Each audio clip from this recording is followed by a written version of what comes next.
Hey everybody, welcome to Scotty's Record Shop. I'd like to thank everybody first off for your kind words in regards to my last video where I was kind of contemplating whether to come back or not. Uh, Apparently, there's room for me. People want me to make videos again after 8 or so, 9 years. So we're gonna do that. Uh,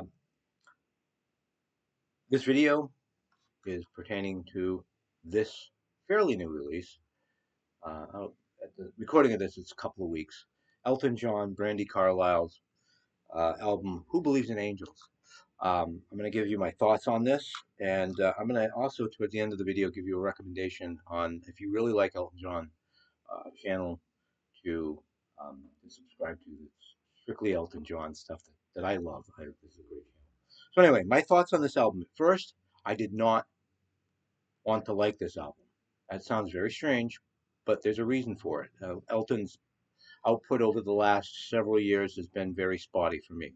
I'm an old school Elton John fan. That 70s up to the early 80s stuff, maybe to like Too Low for Zero. I'm good with pretty much all of that. After that, Live in Australia was okay, but his voice was really, he was going through a lot at that time. So it's a difficult album to listen to, but it's still wonderful. Um, so when this was released, when the single was released off this, I thought, nah, I'm just not going there. When the album came out a couple weeks ago, I decided for some strange reason I'll stream it, see what it sounds like. Uh, First song, I liked it. The album proceeded, it was like it's okay. I don't know. Last song, it resonated with me, but it was enough for me to go back and listen again. So a day or so later, I went back to the streaming service and that I'm using, and listened to it, and it was like, you know what, I'm kind of starting to like this album. And honestly, the more that I listen to it, the more I like it. The first song, "The Rose of Laura Nero," is just a great song. To me, I think it's just a great song. The last song on this album, which is "When This Old World Is Done with Me," is it's Elton's not reinventing the wheel here. It's an end of life retrospective kind of type of thing. Where have I been? Where am I going? How do I want to be remembered? It's been done before, and it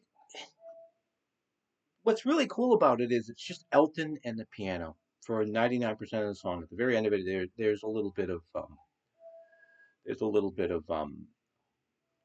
ornamentation, but not bad. Um, like those instantly, it was enough for made me to come back. I've listened to this album streaming it first a couple 3 times, and the more I listened to it, honestly, the more I liked it. I liked it enough so that I would go out and get the CD. This is it's an Amazon um, cover. The cover is not the actual um, cover that you would get in most places. It's an Amazon exclusive. Ooh.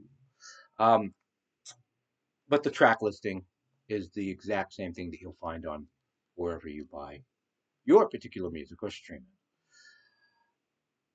I am glad that I did not buy the vinyl of this, and I'll get into that in the second half of this, where I'm going now. Musically, I would give this album a 7 or an 8, even. It's the best thing that he's done in a while, and Brandi Carlile just helps a lot for me. That's my positive about this. There's one fatal flaw to this project, and it is enough to take a point or so. I'm not one of these, I rate this as a 7.3 or something like that. I don't usually think of music like that, but if for other people's sake, I'll say 7 or an 8. I'll take a point off of it for this one flaw, and that is the mastering of this. It is one of the worst sounding mastering, sonic wise, not music, sonically, albums that I've heard in a long time. I don't listen to a lot of current music, but I know the trends in the music industry for mastering because they're mastering for earbuds, and this is just a lifeless, dynamically destroyed album, um, which is incredibly too bad. I wish that they would go back and master this properly. It would make it far more enjoyable. So just know that if you, I listened to this streaming, like I said, a couple of times. Then I bought the CD, put it on my system, and my system's like a $3,000 system, somewhere around there. It's not a super expensive system, but it's not super cheap either. And I was like really disappointed with it. It was really, I don't want to say it was a difficult listen, but it was not an enjoyable listen. Sonically, again, I'm talking sonically. So I streamed it through the system. Maybe that'll make a difference. No, I'd never say this about music. This album's meant to be listened to on earbuds. It was designed for earbuds. It was mastered for earbuds. It's unfortunate. I hope they redo it, at least the mastering of it someday. Uh, but but there it is. You know, so give it a 6 or a 7 anyway. If you're an Elton John fan, the odds are pretty good as long as you're not thinking Tumbleweed Connection or all those earlier albums. This is a modern album, but it's pretty darn good. Um, all right, on to this YouTube um, channel that I was going to tell you about. If you like Elton John, like I like Elton John, you should subscribe to Collecting Elton.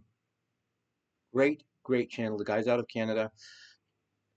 Elton John is all he talks about. He has multiple pressings of different. I mean, he bought the cassette of this. He was the one that said, "Listen, I listened to the vinyl of this, and it was just, it was somehow maybe even worse than the CD." His words. So I'm so glad that I listened to him, and I didn't go out and get that. It's pretty, it's collectible, yes, but no.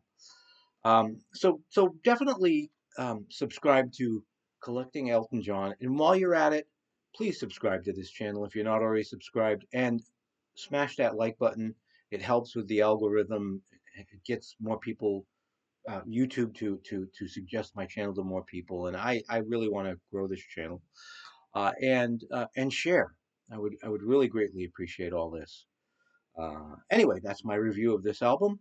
I'm sure that I'll see you guys real soon. Uh, and until the next time, everybody, peace and love.